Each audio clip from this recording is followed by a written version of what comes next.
Welcome to Alex and Annie. I'm Alex. And I'm Annie. And we're here today with Vered Raviv Schwarz, President and COO of Guesty. Vered, welcome to the podcast. Thank you. Wonderful being here with you, Alex and Annie. Yeah, we're so excited to talk to you and hear all the great things that you have going on at Guesty. But it's been such a pleasure getting to know you a little bit more. We met at the women's conference and got to see you speak on some panels and really dive into your background, which is just fascinating. So to get started, can you give our audience a little bit of a background on who you are and what you've done up until the point of getting to Guesty? Sure. So my background is of law. Actually, I started my career as a lawyer doing IPOs and mergers and acquisitions. And then during the year that, we call the first tech bubble in 2000, I decided to join an organization and really start leading from within rather than being on a consultant role, and have been doing that ever since. So started with Radware, a public company traded in NASDAQ, and since then have been to 4 other companies. So Guesty is actually my 5th company. I also expanded my roles, so starting from general counsel, added operational roles and other roles until my current role as president and COO. I think it's also interesting that my previous company, Fiverr, also public company traded in the US, I joined them as the first executive when there were only 40 people and really built the team from the ground up, built the organization, built the scale up to 6 years later is when I left them to join Guesty. And I found out that this is really what I love doing, love joining organizations when I think there's a great product, a great market to think about and help them really grow, scale, and become an international, global, large organization. And this is what I've been very fortunate to do at Guesty for the past almost 4 years now. Wow. Incredible. That's amazing. And so you're with Guesty, and I guess I would ask you, what drew you to them with all your background and again, mergers and acquisitions and the different companies that you've been with? This is going in the vacation rental space is a different space. So what about them was intriguing to you enough to join? Well, I think that when I look to join a company, I really want the field to be exciting enough and disruptive enough. I want to be able to make an impact, not only in my role, but in the industry I joined. And when I joined Fiverr, my previous company, I felt that we're disrupting the way people work. In a sense, people nowadays can work from anywhere and anyhow. And, speaking of, my special interest in promoting women and other minorities, I felt that that's a way where everyone, even if they don't have the backing, the funding, can start their own business. And I found the same type of interest and excitement when I joined Guesty in the short-term rental industry.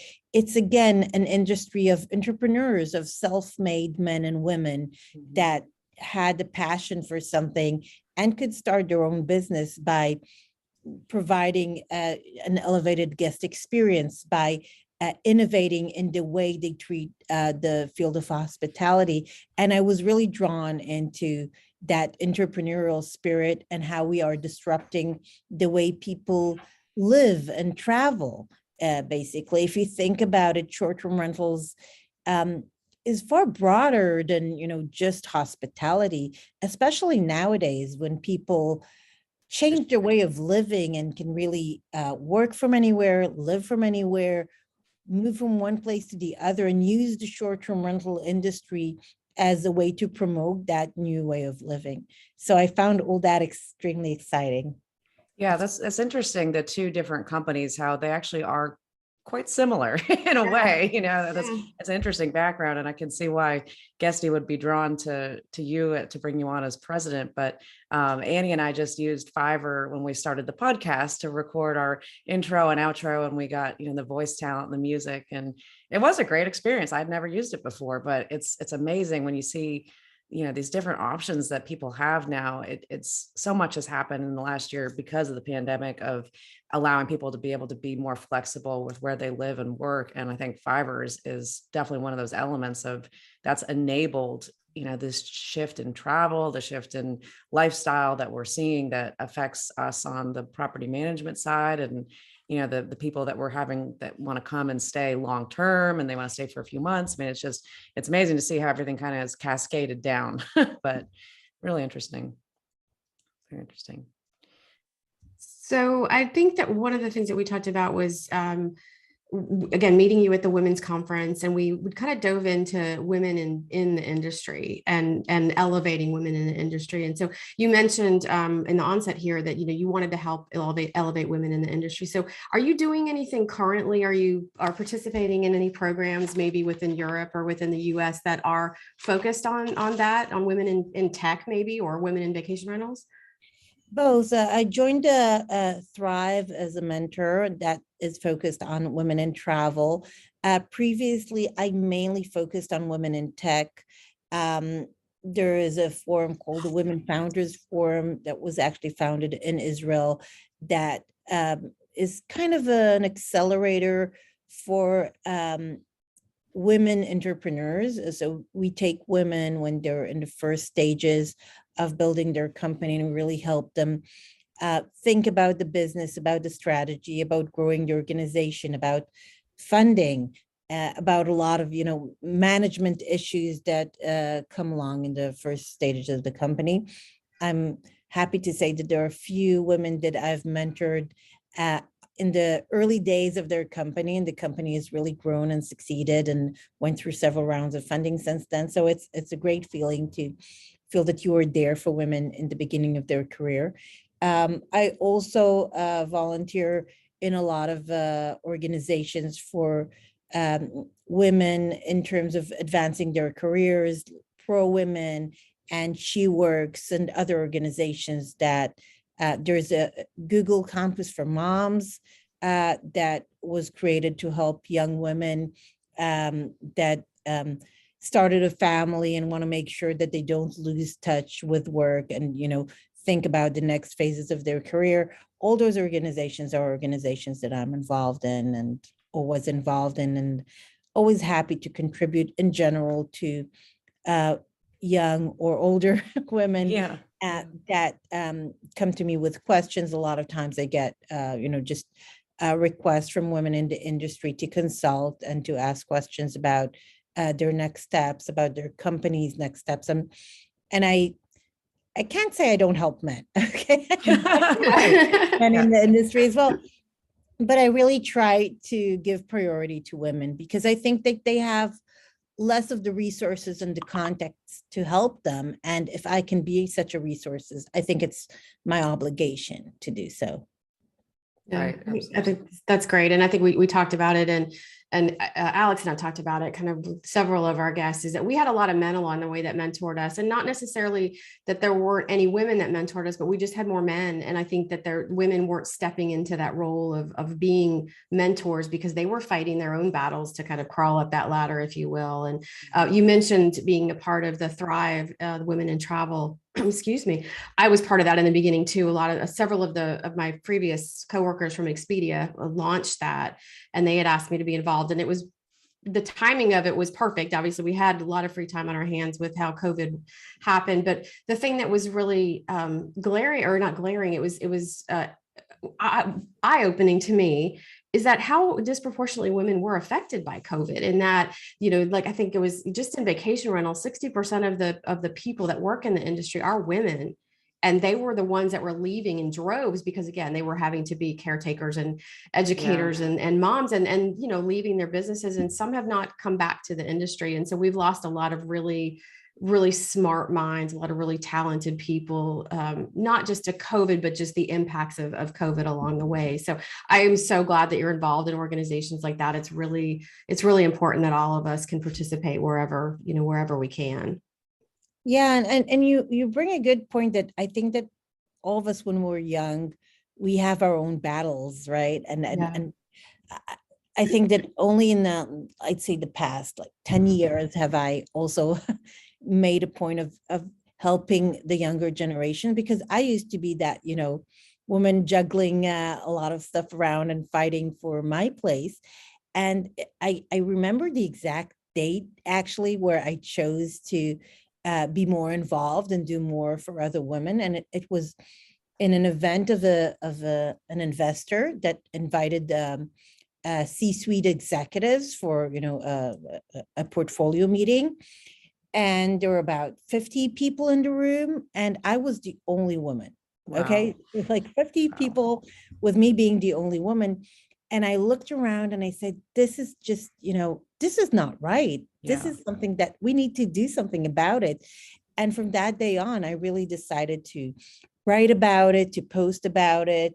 If you look at Medium, I do some posts about, women in tech and women's career, and get more involved, volunteer more, help other women more, because if we won't do it now when we can, no one else would.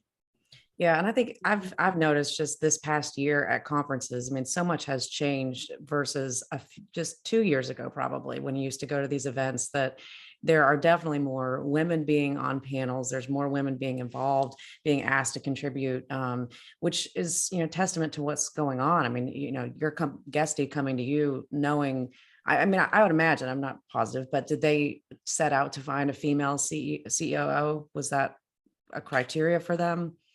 Actually, I don't think so. Okay. Yeah. Cause I mean, some companies are Um, specifically now targeting that because for the right reasons. I mean, they Yeah. want to have a female leader, where before it's like, I don't, that it wasn't like that.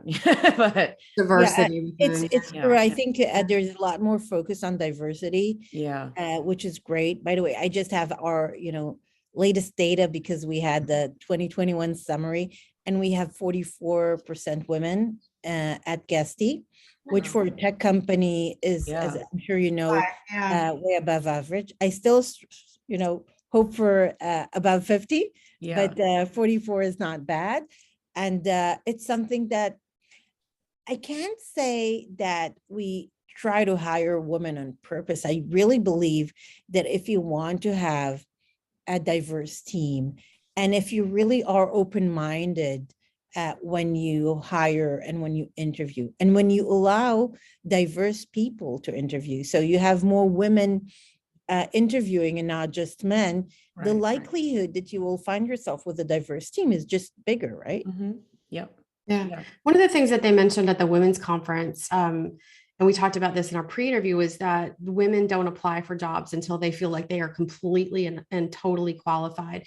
So in your experience, if you got a resume and you saw someone that maybe was applying for a lower tier job, but you saw that they were more experienced or maybe could be pushed up, elevated up to pushed into a role, would you do that? I mean, I wonder, again, if women are applying for jobs, are they, are companies looking for them to find ones that are maybe diamonds in the rough, or ones that aren't giving themselves enough credit for their skill set?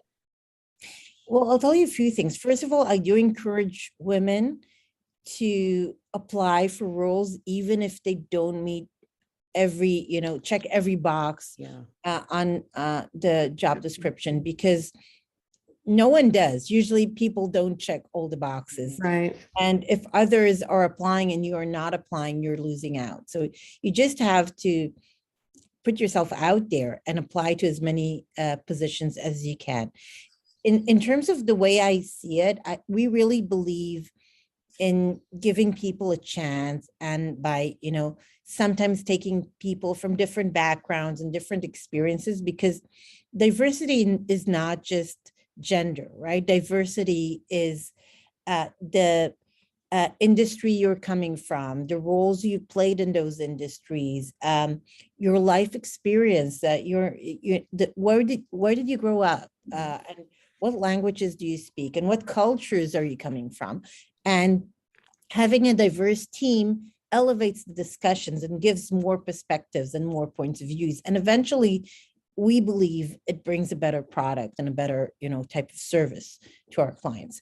So many times in my past, I've hired people that did that actually never did the job that they applied for. But I said, this person could be really good at X because they bring this, very unique angle, or they come from a role where they managed a lot of people. And, although now they're managing them in a different area, still management skills are extremely important in this, specific role. Or understanding the customer is very important, even if you're coming to a product role. So maybe you were in a customer facing role, but you can still be a great product manager, Sure. as an example. So, and definitely for us, bringing people in from hospitality, even if they weren't in tech in the past, but they really understand hospitality, we believe they can bring additional value to us as a tech company because they really understand the client. They really understand the pain points, or the perspective of the client using the product, which is also valuable. Right. Absolutely. I think, Annie, I can't remember who it was recently that said this to us. It might have been Ali Calameti that said you can teach skill, but you can't teach will, right? Yeah. So, I mean, you can teach if you have somebody that they've got the right personality traits to fit in with your organization, and you see them having that desire to rise up and be able to learn new things. That's so valuable to a company, and having the right fit of a person, I think, personality wise, is ultimately going to be better than having somebody that just checks off all the boxes skill wise. And you've got to have somebody that meshes with you, and your leadership styles work together. So that's really important. But, in our industry, I do think that is an important part on Guesty and what you do, that the knowledge of hospitality and how we all use software and the user needs and personas, you do need people that actually are familiar with how that is actually done. And we do see in some of these companies that they are very tech heavy on developers that are not experienced at all in hospitality. And there might be some leadership that has the hospitality experience, but you can see that there's a disconnect between what the leadership brings to the table and what is being developed, that it's like sometimes you almost feel like you're speaking two different languages, right?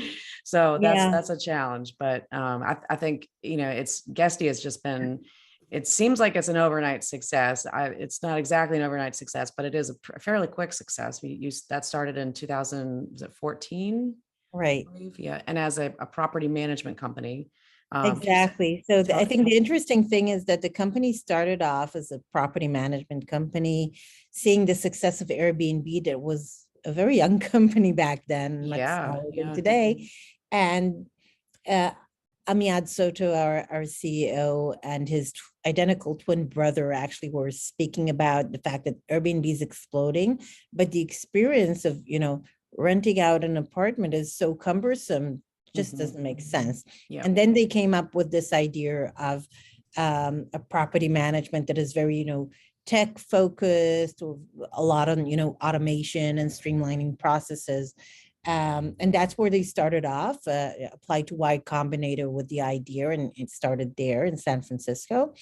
And after about 2 years, they understood that there really are better at, technology than really understanding those pains of hospitality and laundry and all that. Figuring out that maybe tech geeks should stick to tech and provide that technology to other amazing property managers out there that are focused on hospitality, which is something I really believe in, by the way, that hospitality brands should focus on hospitality and really allow us to help them solve all the technical pain points.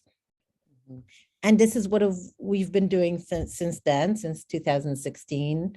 And we've been growing ever since, quite dramatically, with the help of our customers that have been growing with us. Yeah, well, we were speaking earlier, and I mentioned that your presentation at Verma, the booth that Guesty had, was quite impressive, right? It was one of the larger ones there, and you had a big staff with you, and a lot of really just you could tell the people that were there were very excited about the product that they were showing us, and wanted to show us a demo immediately, and we set one up and we got to see it in action, and it's a great product. So it was exciting to see. And to me, it's I feel like we've seen the big ones. We've seen Streamline, we've seen Track for a long time, And it just seems like Guesty all of a sudden is just kind of booming right along. So it's nice to see another big player come on the scene. And it looks like you guys are checking a lot of the boxes for a lot of those different use cases. So for multi-use condo resorts, for smaller managers, for larger managers, for individual property owners. Can you speak a little bit to how you've built that product out to be so robust to speak to all those different types of personas? Sure. So I think we started with what we call the mid size players from 5 units to 100, 200 units. And then I believe we kind of grew and matured with the needs of our customers. So our customers grew, and all of a sudden they had full buildings or full floors and complexes, and they needed solutions to fit those new needs, whether it's just a multi-unit management that of course is very different than individual homes in terms of the ratings and reviews, and in terms of just the occupancy management and rates and so on. So we really started catering for those needs and building out the accounting model for different business models, data and analytics, because we understood what kind of data our customers need to take on data-driven decisions in their business, and so on and so forth. So I really feel that the product developed with our customers' growth and development. Mm-hmm. In addition, we didn't serve the very small customers, like up to 5 units, until recently. But with the acquisition of Your Porter and its repackaging and rebranding as Guesty for Host this year, actually it's last year, right? Because we just started a new year. So in just last November, we relaunched Guesty for Host. And now we also have that self-serve mobile first product to help the small players, because we believe that even the small players can benefit from automation and the better operation, and just get that peace of mind of someone helping them take care of all that really cumbersome work of managing properties. So even if you have 1 or 2 properties, it can become a lot of work, and it can really kind of jeopardize your day-to-day or your day job if it's not a full-time job, or just give you the ease that someone is responding to customer requests and or automating some of the check-in and check-out processes, things like that I think everyone needs. So now I really feel that we cater for all different needs and personas, and it was an evolution, and it will stay an evolution. And I believe we will continue to add new features and new products and new ways to help our customers as they grow and evolve. One of the things that we talked about in all this that you guys are doing is that you like to be very collaborative with the industry. And having been around for 20 plus years in it, I know that initially the industry started very siloed. Everybody did their own thing. People didn't want to share data. People didn't want to share API information. It was all about your being your own entity and trying to compete with each other and not be collaborative. And so you talked a lot about that, your collaboration with other channel managers and other pieces of the connectivity ecosystem. So could you tell us a little bit more about, why that you think that that's good for the industry and why you guys are focused on that? Sure. First of all, being a tech company, we're used to a lot of collaboration from different tech players. That's where we grew up, right? That's, I think that collaboration increases innovation, helps the industry, helps the entire ecosystem, and it doesn't matter which industry you're in. Now, specifically for hospitality, we started with our marketplace early on. I think now there are a couple of players that have a marketplace offering, but we really started early on believing that connectivity is key and that we can develop everything. Even if we have like 20 different products and features within Guesty, we can never develop everything. And sometimes it also doesn't make sense, right? Yeah. I'll give you an example, smart home automation. Okay, I'm not going to start manufacturing smart locks right now. Right. Yeah, exactly. But I am going to offer a good solution that plugs into Guesty because that's what my customers want. They want the ability to manage everything from the Guesty dashboards, and they want to be able to toggle a lot of different solutions onto the Guesty dashboards. And that is what we're offering. We have several dynamic pricing tool solutions that are plugged into the Guesty system. We have, luggage solutions. We have, insurance solutions. We have, you name it, right? Every possible solution out there in the ecosystem is plugged into Guesty one way or the other. And of course, also the channels. We have direct integrations, but we also offer channel managers offering additional integrations that, could be niche, could be for a certain geography. Sometimes there are, solutions that are necessary in certain regions or states and are not necessary in others.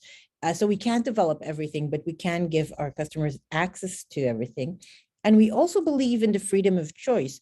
So sometimes we could have a task management solution in the Guesty product, but we also have task management solutions by other vendors in the marketplace.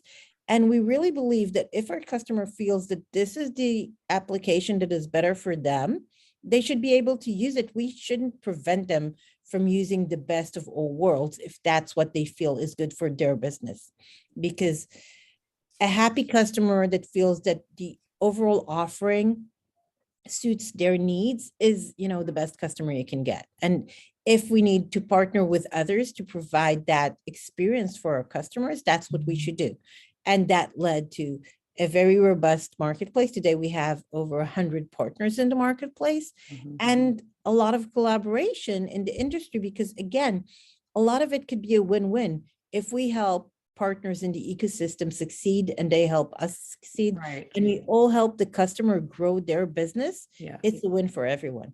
Absolutely. And that is just music to my ears, because I know with our business, we work with a lot of condo resorts that still use hotel-based software. And I'll tell you what, it is a very different atmosphere in that side of things versus vacation rental software. And kudos to our industry for being very collaborative just in general, I guess. And, seeing that is the future of how software needs to develop, is that it needs to develop alongside the needs of the users. Don't prevent your customers from working with who they want to work with, because ultimately what that does is it ends up that they're going to not want to use your software and they're going to switch to somebody else. And it's amazing to me when we talk to some of these other hotel-based softwares that is still the way that they're operating, that if you want to integrate with them, you've got to pay massive amounts of money to do it in the first place. And then they're also charging the client, on the other side of it. And it is the opposite of everything that you just described. And it's surprising to me, because I think vacation rentals has always, people have looked at it as we're, on the heels of hotels, that hotels have done a lot more in terms of the technology. And now we're trying to catch up. And I don't know if I can really agree with that and nowadays, because I think the technology on our end is surpassing a lot of the hotel software technology. Oh my God, I definitely agree. I think that actually we are way more tech forward compared to the hotel industry. Think of the software that hotels are using. Yeah. Most of it is like 20 years old, right? Yeah. What exactly is, was, innovative in the past, 20 years? Not much. Yeah. And because we're a new industry relatively, right? I mean, we're not really a new industry, but I think a lot of, the personas that we see today are new. Airbnb is relatively new. And a lot of the online activity in our industry is relatively new. Yeah. And as a result of that, there's a lot of innovation. That the fact that we have to be more nimble in the way we work, the fact that we operate with less staff compared to the hotel industry, means that we need to have more technology to bridge those gaps, right? To have more automations and more workflows that will enable smooth sailing in our industry. And as a result of that, I actually think that the short-term rental software is way more advanced than the hotel software. And it really helped us and resonated in COVID times, right?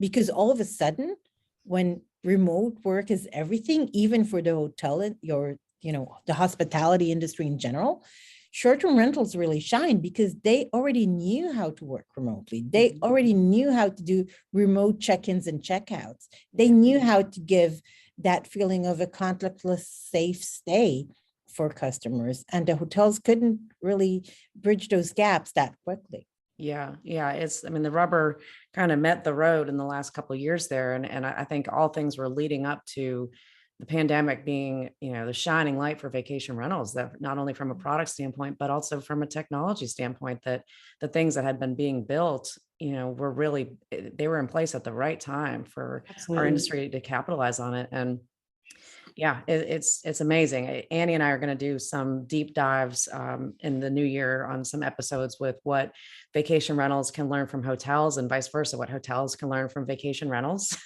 I think those are going to be some interesting topics to dive into, because I think there's a lot on both sides that, it's the history and the professionalization that hotels have and the organization of things, I think, is still very strong, and that's the backbone of their success. But I do think that the technology side is where we can all work together a little bit better, and be able to share some things that could benefit everybody, especially when you have product like what we have in our market that teeters between being, we call it a condotel, that it's a condo resort. It looks like a hotel to a regular person, but they're individually owned units, but they operate as an on-site resort. So there hasn't really been any software that caters to that needs yet. And I think you guys are are close to that and are speaking to a lot of those needs. And I know Track is as well trying to focus on that too. But it's going to be interesting to see how that moves forward, because I do think that's a segment of the inventory that needs that help finding the better solution. Definitely. And I do think that we see the lines blurring between the industries as well. I mean, yeah, definitely. What is an apart hotel, right? Do you define it as a short-term rental or a hotel? It's apartments, but it's in one building. And we have more and more clients leaning towards those, types of properties. And that's why we developed a lot of, the features we develop. So I do believe that 10 years forward, we'll see a lot of the solutions catering to both hotels and short-term rentals, because it will be very difficult to separate them. Yeah. I know at Lexicon, one of our core competencies is that we work with the hotel style inventory. And we've proven out that the ones that operate in that space in terms of how they do their listings, they book 6 to 7 to 1 compared to a key level listing. But it gives them a lot of flexibility, again, across the spectrum of channels. But I think that there's been, and I referenced a quote that you had in an article about the fact that we're all in hospitality. It doesn't matter if you're vacation rentals, your hotels. We have so much we can learn from each other and share with each other. And I know Alex's market and the market where I live specifically, we're very much in those camps where we see the need and we're trying to get everybody on the same page to work together. So I think, again, with what you guys are doing and creating a platform that can speak to all of these different personas, not just as a consumer booking a vacation, but also the user, the actual property manager. It's great. And it does speak to where our industry is going in the future. So I'm excited about it. And I'm excited to see where Guesty will kind of take all of us. Yeah. Thank you. So I think we're getting kind of near the end. We loved getting to know you, and I would love to have you back at another point. So if at any time Guesty has a really great thing that they want to talk about and announce, and again, if there's any opportunity to bring you back with another topic, we would love to have you. But we talked about some questions that we wanted to ask you, and one of them you actually were very excited to answer was, what is one story that you remember from your family growing up? And you said you had a really good one to share. So I'm excited to hear. We don't know. Thank you. Yeah. Well, I call it the first lesson of my career, and I was about 9 or 10. And I was doing my math homework, and it was difficult. And I went to my mom, who's a mathematician, by the way, and told her, like, Mommy, I need help with my homework. I can't solve this. And she looks at me and she tells me, what do you mean you can't solve it? There is nothing you cannot solve. If you take the time and you read it again and you think about it well enough, I'm sure you can solve it, because you can solve anything. And it seems like just a small thing that she told me, but I really carried that across. Like, I still remember that whenever I had, homework or things to do or a test, I always said, okay, I know I can solve this. Now I just need to focus and I can solve it. And it's something I took with me across my career. Whenever there is a time that is more stressful, whenever I have a problem to solve, I always say to myself, Vered, there is nothing you can't solve. You can solve anything. Yeah. You just need to think about it hard enough and come up with a solution. And I think it's the kind of attitude that has been with me for my entire career.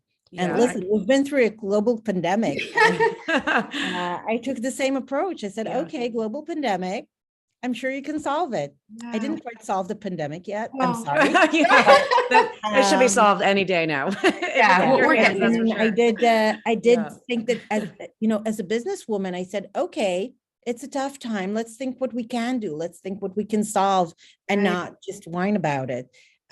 So What a great lesson, though. That's a really, Yeah. your mom was a smart woman. Yeah. And it's Yes, like, yes. it's about, biting off a little bit at a time. That, a massive problem, when you look at it, it seems like there's just so much to do there. But if you take a little bit at a time, all of a sudden you look back and you do have it solved. So that's a great lesson. One question and I I think have, it's about that, sorry, about the attitude, about believing in right. yourself. Right, It goes believing in back yourself, to yeah. applying to that role. Yeah.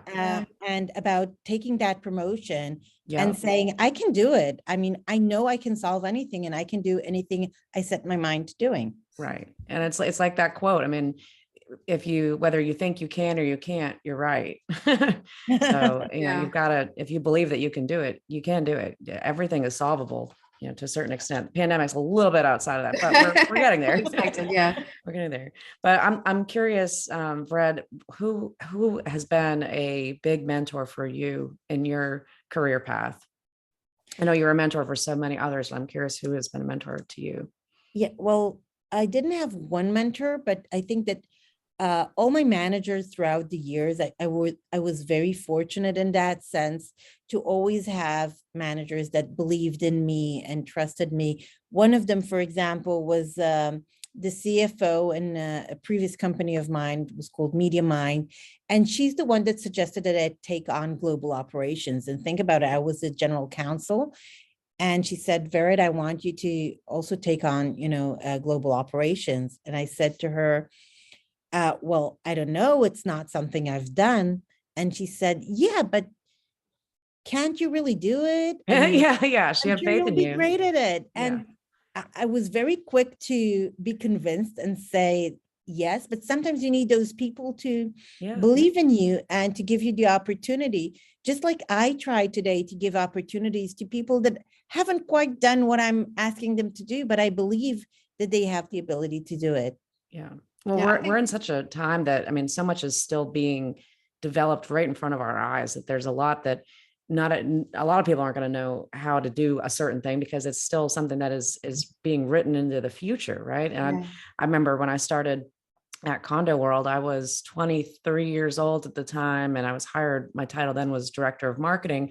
And I remember telling one of my girlfriends from home that I'd gotten this job, and she said, do you think you can do that? Like, you can be a director? And I said, well, I'm going to figure it out. And I did. So, but it did. It took the same thing. It took the owner of our company having that faith in me, that he knew I was young too. And he knew that I didn't have all the answers, but he knew that we needed to take the company into the digital age. And I was about the right age to be able to figure it out for him. He was, almost 80 years old at that point. So it made sense. But having that person that has that faith in you is very important. And it's Right. overall arching theme of what we've learned from you today and just in other conversations. You don't have to know all the answers to commit. Commit first and trust creativity follows, and you will figure it out. Yeah. Well, Indeed. Vered, thank you so much. And again, I would definitely love to have you back. If people want to get in touch with you, what's the best way for them to reach you? My LinkedIn is a great way of reaching out to me. And also feel free to use guesty.com. And we have an info page and we have a contact page, and you're happy to look for me anywhere. Great. We'll include that in the show notes so people can reach out to them. or to you, I'm sorry, to you and Guesty. Yep. Absolutely. Well, thank you so much, Vered. And we look forward to seeing you at many events this year, hopefully. And we wish you and Guesty nothing but the best of luck. Thank you. So great being here and looking forward to seeing you in person too. Thank If you. if anybody wants to find Annie and I, you can go to alexandanniepodcast.com. And we look forward to talking to everybody the next time. So thank you for tuning in. Have a great day. Thank you.